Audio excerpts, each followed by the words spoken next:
Hi, I'm Ruben. I inspect houses. Today's topic is troubleshooting your furnace. Why? Because it really sucks when your furnace goes out in the middle of the night, or on a Saturday night, or, well, really at any time, but especially at some point where you got to pay emergency fees. A lot of the time when a furnace just quits working, homeowners could fix this themselves.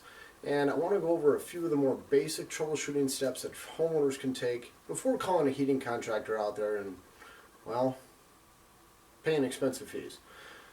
So, to start off, check for the most obvious stuff if your furnace stops working.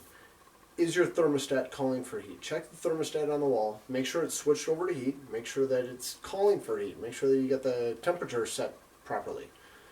If that doesn't do it, check the batteries in your thermostat. If you have low batteries, they may actually be so low where your thermostat still works. It still seems like it's working, but it won't have enough juice to turn the furnace on. That actually happened to a family member of mine. So make sure you got fresh batteries in your thermostat. Oh, and if you're going to go on vacation and you haven't replaced the batteries in a while, replace the batteries.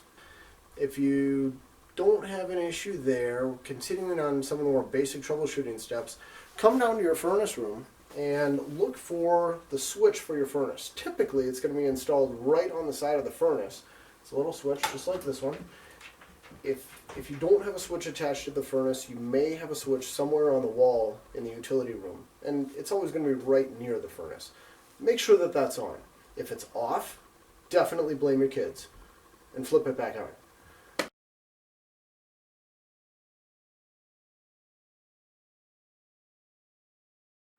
That's kind of the more basic stuff, just making sure everything's turned on. The next one, one of the most common issues I find with furnaces doing home inspections is a dirty furnace filter.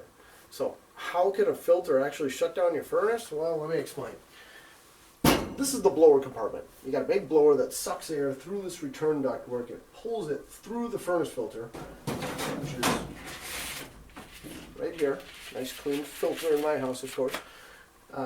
Pulls that air through the furnace filter, pushes it up through the heat exchanger, and that air passing over the heat exchanger dissipates heat, and that heat is what gets distributed throughout the rest of your house. That's how it heats your house.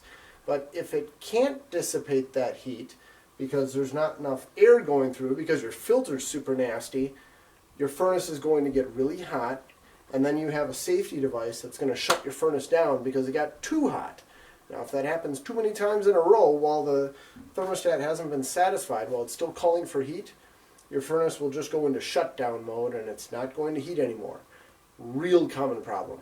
If you want to know what made your furnace shut down, because, well, if everything else is on and your furnace just said, I'm shutting off, most modern furnaces have an LED code that's going to tell you the status of the furnace, and it might give you some type of error code. Now, on my furnace, I've got this little sight glass here where if I get down at the right angle and I look into this, I can see a little red LED light. Now, if the last time I had a problem, it was giving me, I think it was like 3 short flashes and then 3 long flashes, which indicated 33. 3 short, 3 long, 3, 3. So, all I had to do is go down to the front of my furnace. It's got this little chart here. Not all furnaces, in fact, most furnaces don't have a chart printed right on the front. A lot of the time, you got to find the troubleshooting chart somewhere in the installation manual. Most operation manuals are going to be right on the side of the furnace. And you go to the troubleshooting area, and it'll give you a list of these error codes. Now, in my particular case, number 33 said, limit or flame rollout switch is open. I'm not gonna, well, actually I will get into that one. But getting back to the furnace filter, if you got a dirty filter, replace the filter, shut your furnace off, turn it back on, and a lot of the time that's all it'll take to get your furnace going again. On my particular brand of furnace, if it's got a dirty filter, it said that it's going to go into lockdown mode for 3 hours. After that, it'll start working again. So a few of the other more common problems that people have with furnaces, a few more common error codes. One really common one is, well, on my particular brand of furnace, it says error code 34, ignition proving failure. And you've got this safety device inside the furnace, and I'm going to have to get a picture and put this picture inside my video somehow. I'll figure out how to do that. Here's the picture.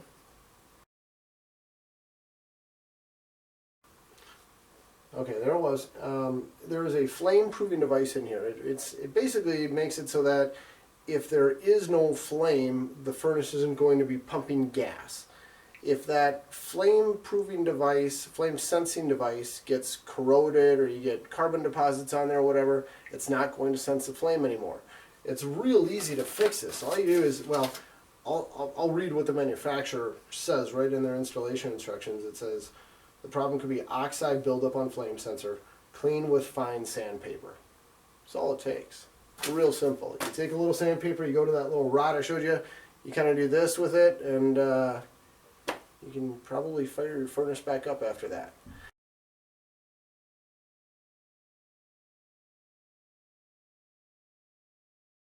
One more that I want to cover is, let's see, this is a limit or flame rollout switch is open, the one I mentioned earlier. I'm going to have to show another picture of this one. It's kind of tough to see, but there's this device here. It's a it's the high limit sensor. It's what senses if the furnace gets too hot. If that sensor goes bad, it's going to shut the furnace down. And a lot of the time, you can just remove that. And there's a couple little screws here. And obviously, I'd want to make sure that my power's off before doing anything, but I'd pull this little sensor out, and sometimes you just give it a little tap